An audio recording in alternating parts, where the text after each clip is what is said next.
Good morning students.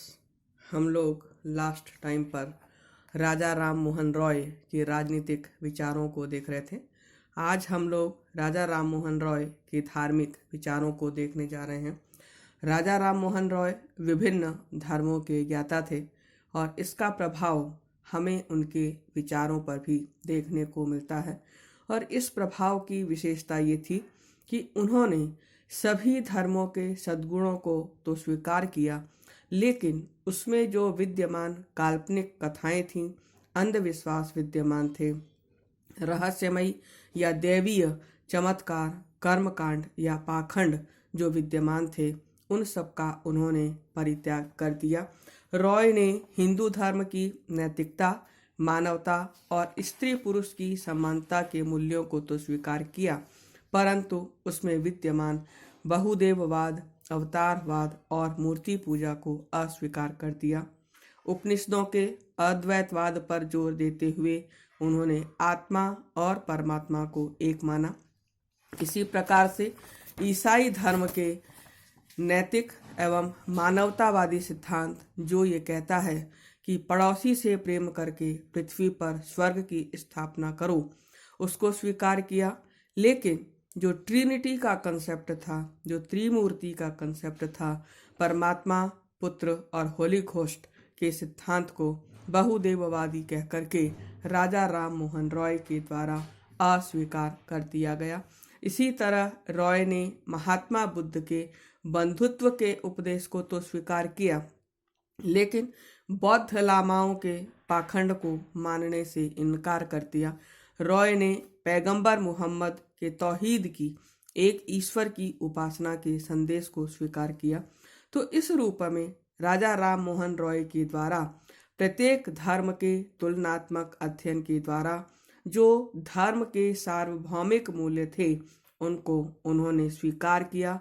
और जो सार्वभौमिक मूल्य था वो ये था कि एकमात्र सृजनकर्ता में विश्वास, आत्मा के अस्तित्व में विश्वास और एक ऐसी पारलौकिक स्थिति की कल्पना जिसमें कि व्यक्ति के लौकिक कार्यों के लिए उसे पुरस्कृत या दंडित किया जाता हो।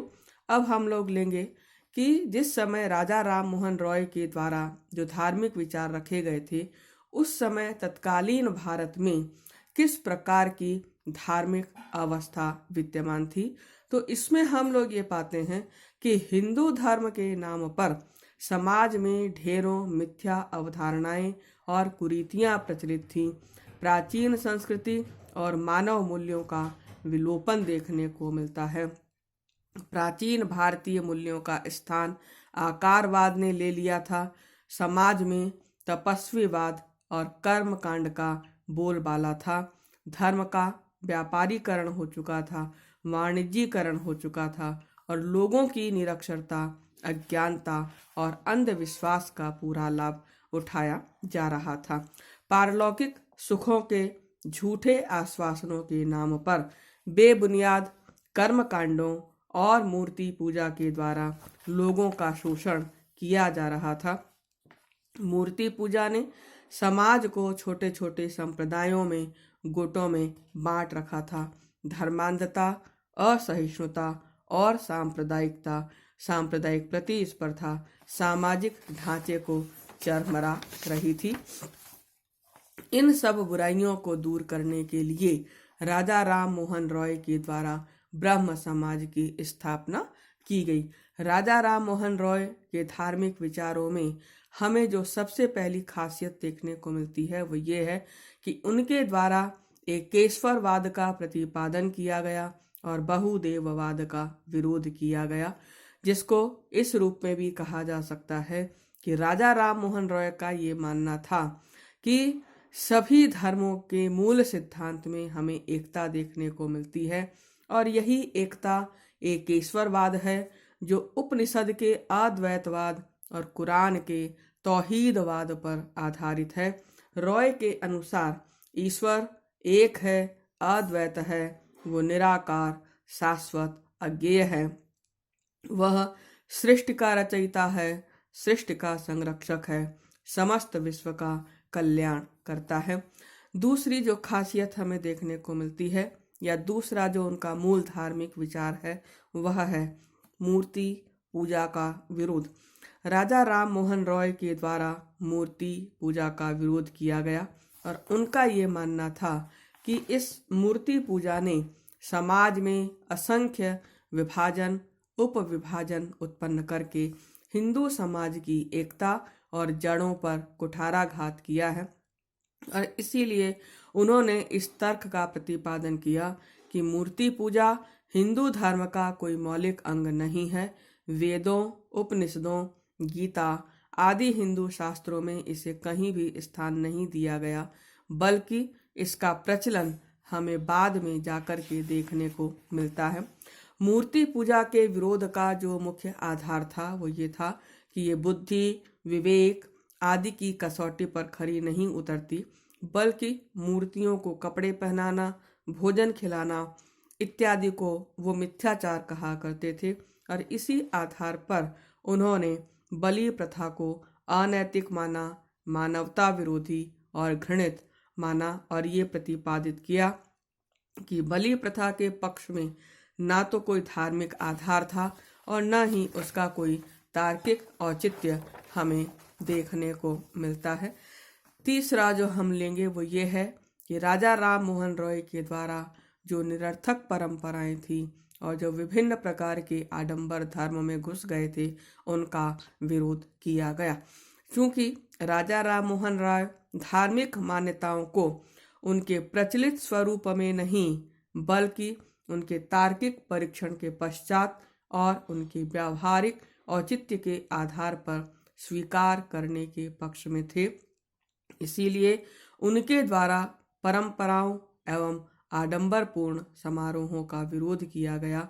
उनका ये तर्क था कि किसी भी धार्मिक विश्वास परंपरा या मान्यता को केवल हम इस आधार पर स्वीकार नहीं कर सकते कि उसे पिछली पीढ़ियां स्वीकार करती आई हैं। इसीलिए उनका ये मानना था कि यदि हम परंपरावादिता का मार्ग अपनाएंगे तो विवेक हमसे दूर भाग जाएगा और हम कभी भी सही कार्य नहीं कर पाएंगे। इसी आधार पर न केवल उन्होंने भारतीय परंपराओं के अंधानुकरण का विरोध किया, बल्कि भारतीय परंपराओं के अंधानुकरण के विरोध के साथ साथ पश्चिम के भी अंधानुकरण का विरोध किया और तत्कालीन हिंदू समाज में समुद्र पार कर पश्चिम की यात्रा उन्होंने इसीलिए की कि वे उस परंपरा की धज्जियां उड़ा सके जिसमें समुद्र पार यात्रा को धर्म विरुद्ध माना जाता था। उनका ये मानना था कि यदि हम वर्तमान को सुखद बनाना चाहते हैं तो हमें अतीत की गलत परंपराओं का विरोध करना पड़ेगा। इसी प्रकार से हम चौथा जो विचार ले सकते हैं वो ये है कि शाश्वत मानवतावाद और धार्मिक सहिष्णुता का समर्थन राजा राम मोहन रॉय के द्वारा किया गया। राजा राम मोहन रॉय धार्मिक क्षेत्र में सहिष्णुता को टॉलरेंस को सर्वाधिक महत्व देते थे। उनके अनुसार धर्म व्यक्तियों को एक दूसरे से पृथक करने वाला नहीं अपितु जोड़ने वाला तत्व था, क्योंकि सभी मानव एक ही ईश्वर की संतान हैं। उनके अनुसार धर्म के जो शाश्वत तत्व हैं नैतिकता परोपकारिता मानवता ये सब व्यक्तियों को एक दूसरे के निकट लाते हैं, दूर नहीं करते। रॉय चूंकि धार्मिक सहिष्णुता के बड़े प्रबल पक्षधर थे, इसीलिए तत्कालीन भारतीय समाज जो विभिन्न प्रकार के आडंबरों और धार्मिक कट्टरताओं का सामना कर रहा था, तो दूसरी तरफ तत्कालीन समाज में एक वर्ग ईसाइयत के मोहजाल की तरफ बढ़ रहा था। उन्होंने इन दोनों ही स्थितियों का विरोध करते हुए कहा कि हिंदू धर्म का निर्वाह करते हुए भी ईसाइयत या अन्य किसी भी धर्म के श्रेष्ठ आदर्शों की प्रशंसा की जा सकती है, उनको व्यवहार में अमल में लाया जा सकता है।